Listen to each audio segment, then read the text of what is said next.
तालुक्यातील दानेवाडीत आढळला तरुणाचा खांडोळी केलेला मृतदेह।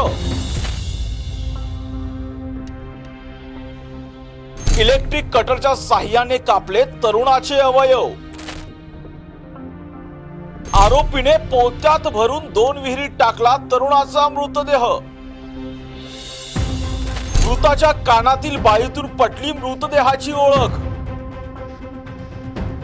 मृतदेह 19 वर्षीय माऊली सतीश गव्हाणेचा असल्याचं निष्पन्न। आरोपीच्या समलैंगिक संबंधाविषयी माहिती असल्यानं झाली तरुणाची हत्या। आरोपी सागर दादाभाऊ गव्हाणे पोलिसांच्या ताब्यात।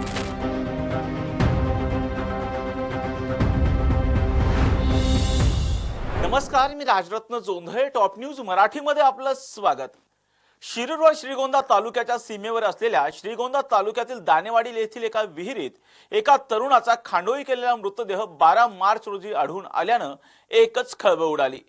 खांडोळी केलेल्या अवस्थेत मृतदेह असल्यानं मृतदेहाची ओळख पटत नव्हती, परंतु आता मृतदेहाची ओळखही पटली असून या मृत्यूमागचं धक्कादायक कारणही आता समोर आलंय। पाहुयात यावरचा टॉप न्यूज मराठीचा हा स्पेशल रिपोर्ट। पुणे अहिल्यानगर जिल्ह्याच्या वेशीवर असलेल्या श्रीगोंदा तालुक्यातील दानेवाडी येथील विहिरीमध्ये 12 मार्च रोजी हातपाय आणि शीर नसलेल्या अवस्थेतील एक धड आढळून आलं होतं। त्यानंतर पोलिसांनी या प्रकरणाचा कसून तपास करत दानेवाडी गावातून बेपत्ता झालेल्या 19 वर्षीय माऊली गव्हाणेचा हा मृतदेह आहे का या अनुषंगानं तपास सुरू केला होता। परंतु धडाबरोबर शीर नसल्यानं मृतदेहाची ओळख पटवण्यात अनेक अडचणी येत होत्या। परंतु जवळच असलेल्या एका दुसऱ्या विहिरीत त्या मृतदेहाचं शीर आढळल्यानं आणि अखेर कानातील बाळीमुळे हा मृतदेह माऊली गव्हाणे या युवकाचा असल्याचं निष्पन्न झालं। मृतदेह पाहून गव्हाणे कुटुंबियांनी एकच आक्रोश केला। आपल्या 19 वर्षीय मुलानं एवढा काय गुन्हा केला जेवढं त्याला निर्दयपणे मारण्यात आलं, असा आक्रोश गव्हाणे कुटुंबियांनी केला। या तरुणाचे डोके, 2 हात, पाय असे इलेक्ट्रिक कटरच्या साहाय्याने कट करून दानेवाडी गावातच असणाऱ्या 2 विहिरींमध्ये 2 पोत्यांच्या गाठोड्यात दगडासह टाकण्यात आले होते।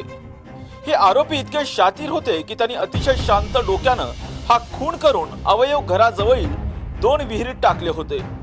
या तरुणाचा मृतदेह सापडल्यापासून पोलिसांना कुठलाही असा ठोस पुरावा मिळत नव्हता, परंतु तरुणाचे मोबाईलचे शेवटचे लोकेशन हे त्याच्या घराच्या जवळच होते व तेथेच त्याचा मोबाईल स्विच ऑफ झाला होता। त्यामुळे तपास करणारे पोलीसही चक्रावले होते। 16 मार्च रोजी तपास पथकानं तांत्रिक विश्लेषण व बातमीदारांमार्फत तपास करत असताना सदरचा गुन्हा हा आरोपी सागर दादाभाऊ गव्हाणे वय 20 वर्ष राहणार दानेवाडी तालुका श्रीगोंदा जिल्हा अहिल्यानगर यानं केल्याचं निष्पन्न झालं। माऊली गव्हाणे याचा खून कोणत्या कारणानं करण्यात आला याचा शोध घेत असताना पोलिसांना एक महत्त्वाचा धागा सापडला। तपासादरम्यान समोर आलं की संशयित आरोपी सागर दादाभाऊ गव्हाणे आणि त्याच्या एका मित्राचे समलैंगिक संबंध होते।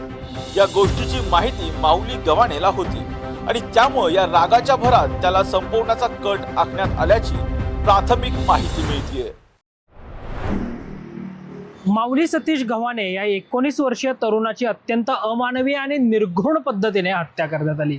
यातील आरोपी सागर दादासाहेब गव्हाणे हा मयत माऊली गव्हाणेच्या भावकीतीलाच असून त्याच्या समलैंगिक संबंधाची माहिती या माऊली गव्हाणेला मिळाली आणि त्यातूनच त्याने हत्या केल्याचा संशय पोलिसांना आहे। आता या प्रकरणात आणखी कोणते महत्त्वपूर्ण खुलासे होतात हे पाहणं महत्त्वाचं असणार आहे। राजरत्न जोंधळेसह संकेत देशपांडे, टॉप न्यूज मराठी, पुणे।